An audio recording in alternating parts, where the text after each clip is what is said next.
everyone. Good morning, good afternoon, good evening, depending on the time that you're going to download this podcast. My name is John Paul Manyozo, and this is the first podcast on our Standout Reloaded Talks.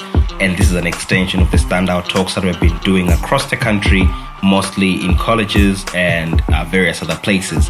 And we've been covering issues to do with the job industry. And we are now taking it to the online platforms where at whatever time you can download a podcast and you can listen to these various topics that we're going to be covering. And I'm going to ask you, first of all, to listen to all the podcasts, because this is going to be like a series. So if you miss one, you might not really get as much information as possible from the Standout Talks.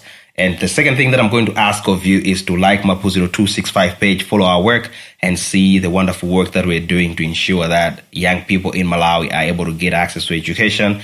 They're able to have the necessary skills to be competitive on the job market, and also ensure that people are more knowledgeable about the job market and more or less basically about life.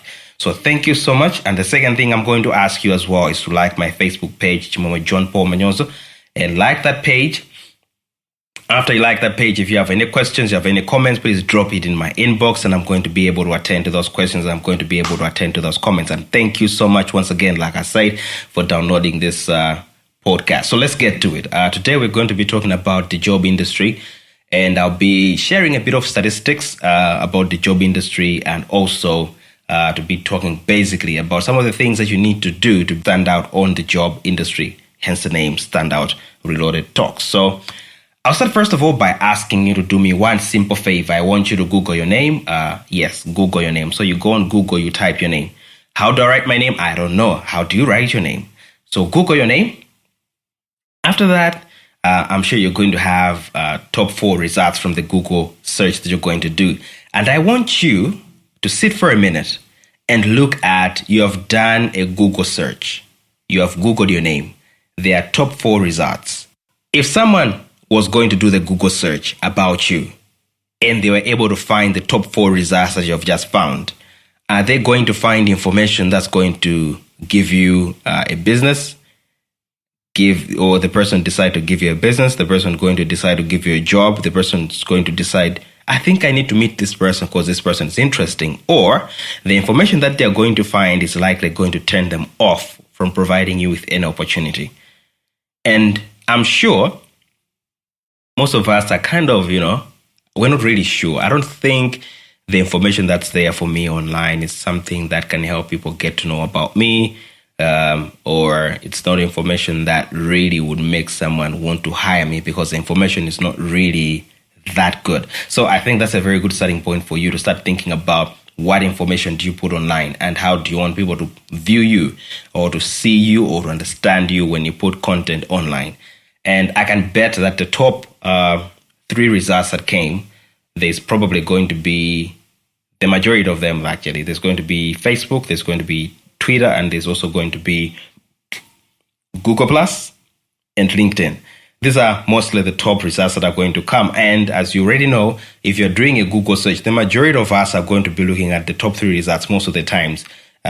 Very few people are going to have the patience to go to page 2. So we're going to be talking more about this part of doing a Google search, the information they found about you, and how can you make that information better.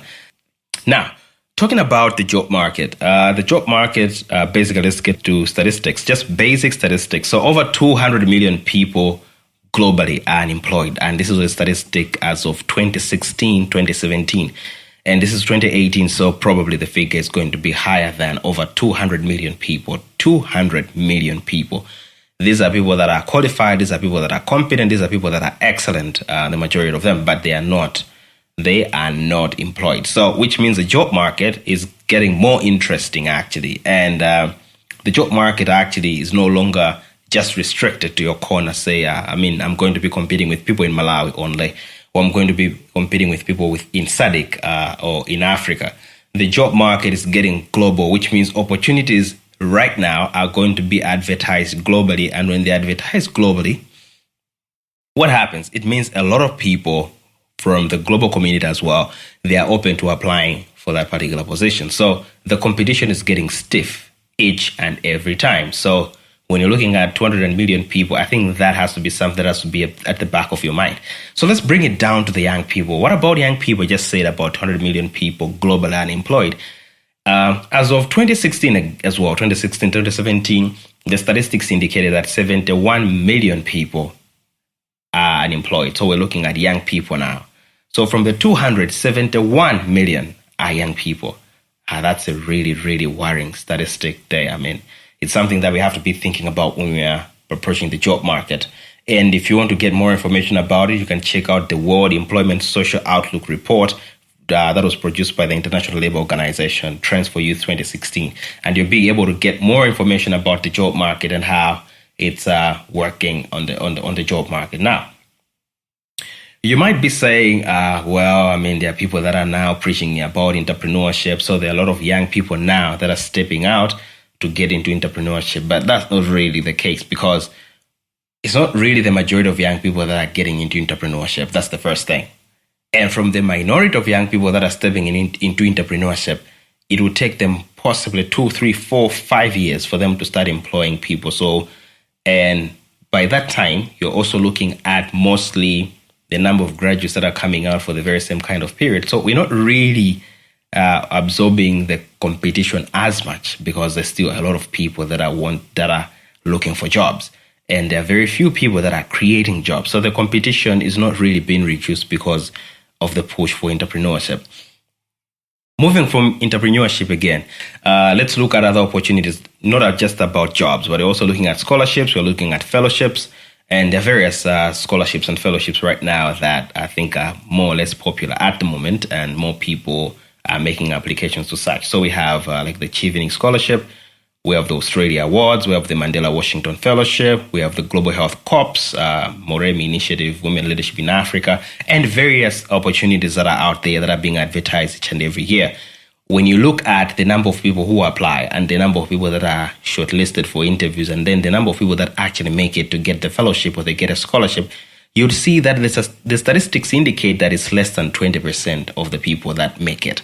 So that's also something that should tell you that the competition is not as simple as most of us think. So it's stiff, so which means you have to make sure that you put your A game when it comes to the job market. I know some of you already are not employed. You're already getting used to this fact that the job market is not as easy as we thought it was going to be. And for students as well. And I'll talk to students for a bit because I've been a student before. When you are in college, everything seems to be smooth. I mean, you are very optimistic about the prospects of employment. So the issue is, I'm going to do my degree. After I do my degree, I'm going to get better grades. After I get better grades, then I'm going to get a better job. It's kind of like that kind of logic. But then when you graduate, you find that the competition is stiff out there, and it's not just straightforward that you're going to land a job immediately. And most of the times it's not because you are not competent enough, but it's because you don't really know how to present yourself, or we don't have the necessary knowledge and the tools that should help you know how to present yourself, how to present your skills, how to present your qualifications, how to present your experience. So there are various other experiences that you have, so you don't really know how to present that. So that's basically how you are having problems to get a job. Anyway, getting back to Standout Reloaded and the Standout Talks. There is a book that was written by Christy Frank, and it's titled Stand Out and Succeed. Discover your passion, accelerate your career, and become recession-proof. Stand out and succeed, discover your passion, accelerate your career, and become recession-proof by Christy Frank.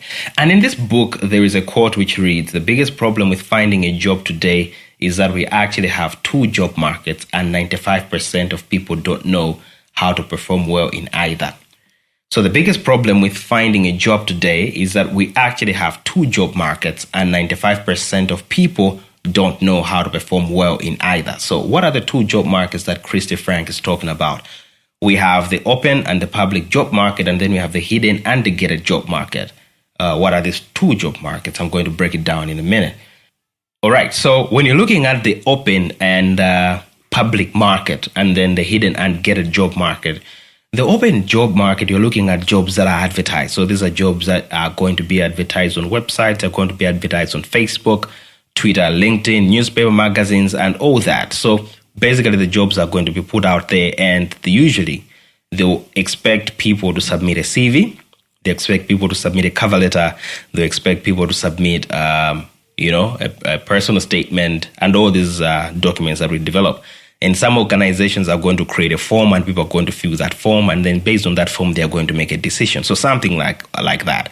And that's the open job market. And this is where you see this stiff competition, because you see the number of piles of application documents that are being sent every day to organization versus the number of people that they want to recruit. So for a position, say they're looking for one person, you might see that you're getting about 200, 300, even 1,000 applications.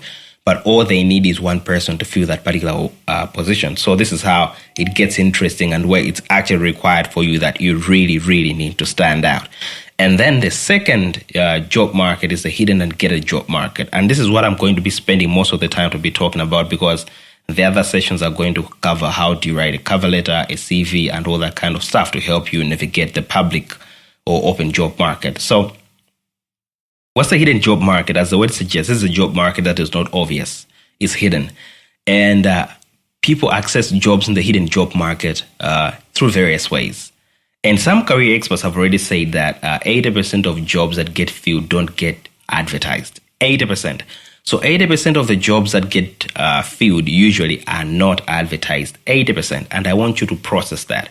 And it's not about me. It's basically what career experts have said. And if you have doubts, just Google, and then you're going to find more information about it. And then the question is, why is it that we still have jobs that are not advertised but somehow get filled? First of all, because recruitment is expensive. And companies have had their own fair share of people that look good on a CV. They look good when it comes to job interview, but when it comes to now to deliver, you find that the person cannot deliver. So companies are getting tired of that, and they're looking at alternative ways of recruiting people. So you have headhunting now, where people will headhunt and they'll find people that they feel are competent, and they're just going to come and get things running. So that's basically the first part of recruitment. And then there are going to be referrals as well.